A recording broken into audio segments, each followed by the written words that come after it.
आइए आपको सीधे लिए चलते हैं जयपुर, जहां पर बीजेपी के राष्ट्रीय अध्यक्ष जेपी नड्डा ने बीजेपी का संकल्प पत्र जारी कर दिया है। क्या कुछ कह रहे हैं, सुनिए आप भी। स्ट्रक्चर पर जोर देना, ये तीनों बातों को लेकर के हमारा मैनिफेस्टो आया है। मैं मैनिफेस्टो के कुछ बातों की तरफ आपका ध्यान दिलाना चाहता हूं।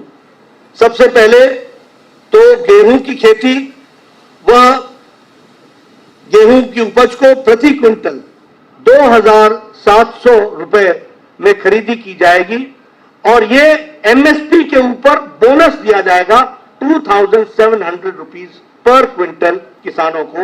ये हमको ध्यान में रखना चाहिए। उसी तरीके से एक कंपनसेशन पॉलिसी बनेगी जिसमें जिन किसानों का भूमि को कुर्क की गई है उनको हम कैसे कंपनसेट कर सकते हैं और उनको हम कैसे मुख्य धारा में ला सकते हैं, इसका काम होगा। 19,400 किसान हैं जिनकी भूमि कुर्क हुई है। महिलाओं के लिए जो मूल बात है वो सुरक्षा की दृष्टि से हर एक जिला में महिला थाना खोला जाएगा। उसी तरीके से हर थाने में महिला डेस्क खोला जाएगा और हर सिटी में एंटी रोमियो स्क्वाड बनाया जाएगा। और उसी तरीके से महिलाओं के सशक्तिकरण के लिए, उनको मुख्य धारा में लाने के लिए लाडो प्रोत्साहन योजना को प्रारंभ करेंगे, जिसमें हमारी सरकार 2 लाख सेविंग्स बॉन्ड हर गर्ल चाइल्ड जो पैदा होगी उसके लिए 2 लाख रुपए का सेविंग्स बॉन्ड दिया जाएगा और उसको सुरक्षित करते हुए उसका जीवन आगे बढ़े, इस बात का प्रयास होगा। इसको हमने और भी डिटेल में वर्कआउट किया है। जब वो 6ठी क्लास में पहुंचेगी तो उसको साल का 6,000 रुपए डिपॉजिट किया जाएगा। जब वो 9वीं कक्षा में पहुंचेगी तो 8,000 रुपए डिपॉजिट किया जाएगा। जब वो 10वीं कक्षा में पहुंचेगी तो 10,000 रुपए डिपॉजिट होगा। जब वो 11वीं कक्षा में पहुंचेगी तो 12,000 रुपए डिपॉजिट होगा। जब वो 12वीं कक्षा में पहुंचेगी तो 14,000 रुपए डिपॉजिट होगा। और जब वो प्रोफेशनल डिग्री और व्यवसायिक कार्य के दृष्टि से पढ़ाई करेगी तो 50,000 उसको दिया जाएगा और 21 साल की उम्र होने पर 1 लाख रुपए उसके अकाउंट में और डाला जाएगा। इस तरीके से महिलाओं में बच्चियों का सशक्तिकरण करने का और उनको पढ़ाने का कार्यक्रम लिया जाएगा। Free education from KG to PG, इसकी व्यवस्था की जाएगी। फ्री स्कूटी स्कीम में जो मेरिटोरियस गर्ल चाइल्ड हैं उनको 12th पास होने के बाद स्कूटी दी जाएगी, इसकी व्यवस्था की जाएगी। ये सारी योजनाएं महिलाओं को सशक्तिकरण करने का और उनको मुख्य धारा में लाने के लिए जो जो अड़चने आती हैं, जो जो प्रॉब्लम्स आती हैं, उसको डिटेल में समझ करके उसको वर्कआउट करने का प्रयास किया है। उसी तरीके से लखपति दीदी योजना बनी है जिसमें हम लगभग 6 लाख रूरल वुमेन को ट्रेनिंग देंगे और ट्रेनिंग के साथ साथ उनको फाइनेंशियल सपोर्ट देंगे ताकि वह अपने जीवन में अपने पांव पर खड़ी हो सके और उस ट्रेनिंग के साथ वह आगे बढ़ सके। उसी तरीके से उज्ज्वला की जो धारक है, बेनिफिशियरीज हैं, उनको हम 450 रुपीज का पर सिलेंडर पर सब्सिडी देंगे। यानी घरों में राहत, महिलाओं के लिए राहत, महिलाओं के विकास के लिए राहत, ये सारी चीजों को जोड़ने का प्रयास हुआ है।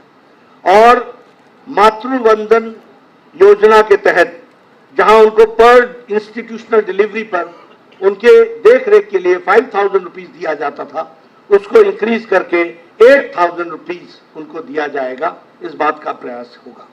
उसी तरीके से एजुकेशन के लिए जो हमारे गर्ल्स स्टूडेंट्स हैं, जो स्कूल गोइंग स्टूडेंट्स हैं और वो इकोनॉमिकली वीकर सेक्शन से हैं, not only girls, boys also, उनको 1,200 रुपए डीबीटी, डायरेक्ट बेनिफिट ट्रांसफर के तहत उनको दिया जाएगा ताकि वह बच्चे अपनी पुस्तिका खरीद सके, यूनिफॉर्म खरीद सके, उनको सपोर्ट हो सके, वो स्कूल में जाकर के पढ़ सके।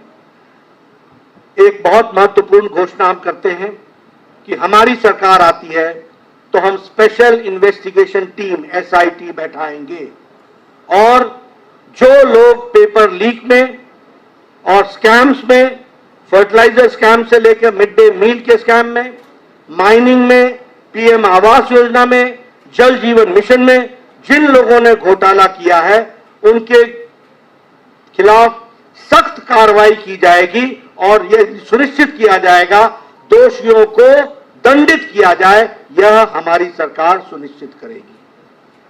टूरिज्म की दृष्टि से हम एक कॉर्पस फंड 2000 करोड़ रुपए का बनाएंगे और उसमें हम टूरिज्म को कैसे बढ़ावा दिया जा सकता है, राइट फ्रॉम टूरिस्ट फैसिलिटी से लेकर के टूरिज्म से जुड़े हुए लोगों की स्किल ट्रेनिंग से लेकर के टूरिज्म के स्कोप को बढ़ाते हुए डायरेक्ट और इनडायरेक्ट हमारी एम्प्लॉयमेंट 5 लाख यूथ को मिल सके थ्रू टूरिज्म, इस बात को भी हम प्रयास करेंगे। और इसी के साथ साथ एम्स की तर्ज पर, all India institute of medical sciences की तर्ज पर और इंडियन इंस्टीट्यूट ऑफ टेक्नोलॉजी के तर्ज पर हर डिवीजन में एक Rajasthan institute of technology and Rajasthan institute of medical sciences, ये हर डिवीजन में खोला जाएगा।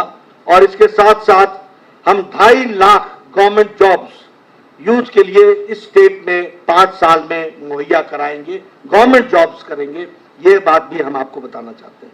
जहां तक गरीब कल्याण का सवाल है, अगले 5 साल तक प्रधानमंत्री गरीब कल्याण अन्न योजना जारी रहेगी और इसी के साथ साथ भामाशाह हेल्थ इंफ्रास्ट्रक्चर मिशन के तहत 40,000 करोड़ रुपीस हम अगले 5 साल में इंफ्रास्ट्रक्चर पर खर्च करने वाले हैं। यहाँ के हेल्थ सिस्टम का हार्डवेयर ठीक हो, इसके लिए खर्च करने वाले हैं। और इसके साथ साथ हम डॉक्टर्स और पैरामेडिक्स को 15,000 डॉक्टर्स की अपॉइंटमेंट और 20,000 पैरामेडिक्स की अपॉइंटमेंट, इसकी भी हम व्यवस्था करेंगे। इसके साथ साथ जैसा टूरिज्म का स्कोप है, इसके लिए कल्चर एंड टूरिज्म को हम बढ़ावा देने के लिए हम रीजनल हेरिटेज सेंटर्स, इसको हम डेवलप करेंगे और इसमें 800 crore rupees will be spent. और इसमें हम local culture, local folk dance, folk song, local literature, local cuisine, local dresses, यहां से लेकर के उनके कल्चर में जो जो महत्वपूर्ण चीजें हैं उसको दुनिया के सामने लाने का प्रयास होगा। और इसके लिए 800 करोड़ रुपीस खर्च होगा। और ये शेखावाटी में, धुंधार में, ब्रज में, हरोती में, मेवाड़, मारवाड़, अजमेर, बीकानेर, इन सब जगह यहाँ के कल्चर को प्रमोट करने के लिए ये प्रयास होगा। इसी के साथ साथ हम मानगढ़ धाम को, इसको हम डेवलप करेंगे और मानगढ़ धाम को डेवलप करने के साथ साथ एक डेस्टिनेशन के रूप में जो यह एक सिंबल बनेगा कि हमारे आदिवासी भाइयों ने इस देश के लिए अपनी कुर्बानी कैसे दी है, इसको भी हम वहां बहुत अच्छे से बखूबी डिपिक्ट करेंगे।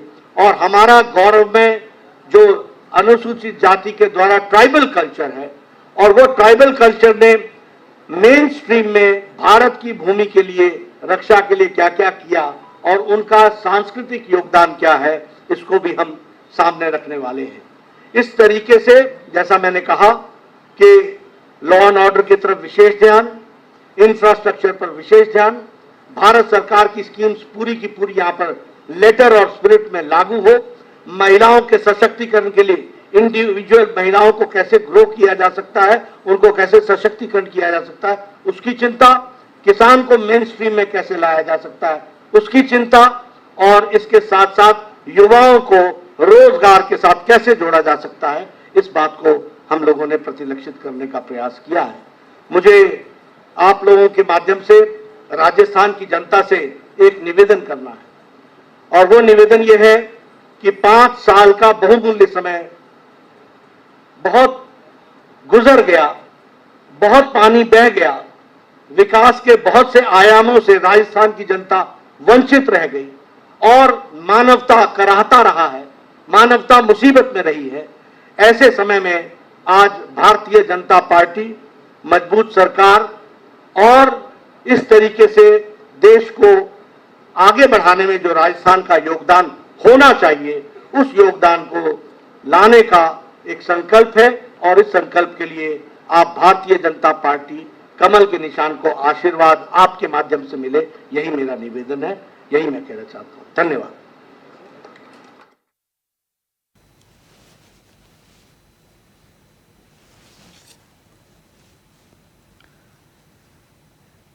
तो ये आप सुन पा रहे थे बीजेपी से राष्ट्रीय अध्यक्ष जेपी नड्डा को, जो कि जयपुर में है और बीजेपी का संकल्प पत्र जारी किया है।